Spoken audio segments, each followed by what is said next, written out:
The city of San Diego was known for its golden beaches, sunny skies, and the sound of waves crashing against the shore.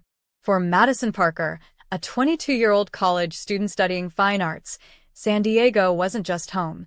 It was the backdrop of her happiest and most painful memories. Madison had always been the quiet, thoughtful one in her family. She loved painting by the ocean, writing in her journals, and spending afternoons in cozy coffee shops downtown.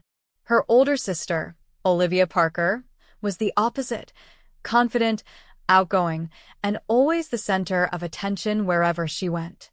Though they were different, Madison adored her sister and often looked up to her, believing their bond was unshakable. That belief shattered the day her sister stole the boy Madison loved. Madison first met Ethan Miller at the University of San Diego. He was a year ahead, studying architecture, with an easy smile and a kindness that felt rare. Their connection began during a group project, but it quickly grew into late-night study sessions, long walks on the beach, and moments where silence between them felt like music. Ethan wasn't just her boyfriend. He was her first love, her safe place, her dream wrapped in reality. For 2 years, Madison and Ethan shared everything.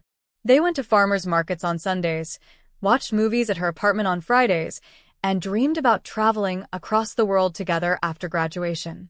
Madison believed Ethan was her forever. But forever ended in the most unexpected way. It started subtly. Olivia, who had recently moved back to San Diego after finishing her degree in Los Angeles, began spending more time around them.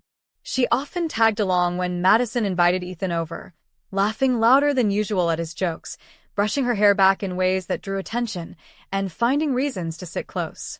Madison, trusting her sister, thought nothing of it, until the signs became harder to ignore. One evening, Madison invited Ethan for dinner at her apartment. Olivia happened to be there, claiming she just wanted to hang out. Madison cooked pasta, while Ethan and Olivia sat in the living room. She could hear them laughing together, their voices carrying a closeness that unsettled her. When she walked in, Olivia's hand brushed Ethan's arm, and Madison's chest tightened. She wanted to believe it was nothing, but deep inside, a quiet storm had begun. Weeks passed, and Ethan grew distant. His texts became shorter, his calls less frequent. When Madison asked if something was wrong, he assured her he was just busy. She tried to hold on, but her heart knew something was slipping away. The truth arrived on a warm Saturday afternoon. Madison had gone to a small art gallery downtown, where her paintings were displayed for the first time. She had invited Ethan, but he never showed. Disappointed, she decided to walk home early.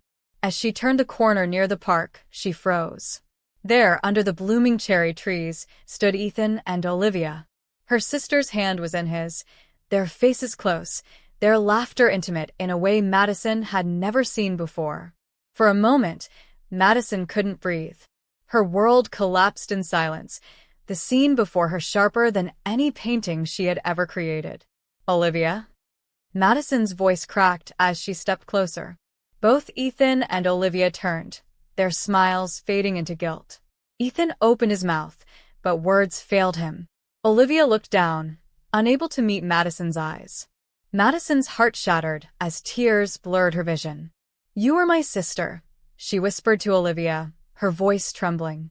"You knew what he meant to me." Olivia's lips parted, but no excuse could repair the damage. Ethan tried to reach for Madison, but she stepped back, her voice breaking. "Don't. Both of you made your choice. Now I'll make mine." She turned and walked away, her tears falling onto the pavement, each step heavier than the last. That night, Madison sat alone in her apartment, staring at the canvas she had been painting for weeks. It was a portrait of the ocean, calm and endless. With trembling hands, she painted dark waves across it, turning the calmness into a storm. For the first time, she poured her heartbreak into her art, realizing it was the only way to survive the pain. Days turned into weeks. Olivia moved out of town with Ethan, leaving Madison to pick up the pieces of her broken trust. The betrayal cut deep, not just because she lost her boyfriend, but because she lost her sister, her confidant, the person she thought would always protect her. But Madison refused to let bitterness define her. She leaned into her art, attended workshops, and made new friends who reminded her that trust could be rebuilt with the right people. Her best friend, Sarah, stood by her side through every tear, every sleepless night, reminding her that healing was possible. Months later, Madison's artwork gained attention. She was invited to showcase her collection at a larger gallery in Los Angeles. As she walked through the gallery, hearing strangers admire her paintings, she realized her pain had become her strength. One painting caught the most attention, a stormy sea, with a single figure standing on the shore. She titled it Unbroken. When asked about the meaning, Madison simply smiled and said, "It's about finding yourself when you lose everything you thought you needed." San Diego still carried memories of Ethan and Olivia, but Madison no longer lived in those shadows. She had learned that love could be lost, trust could be broken, but self-worth could never be stolen. As she watched the sunset over the Pacific one evening, the waves crashing against the shore, she whispered to herself, "I am enough." For the first time in a long time, she believed it.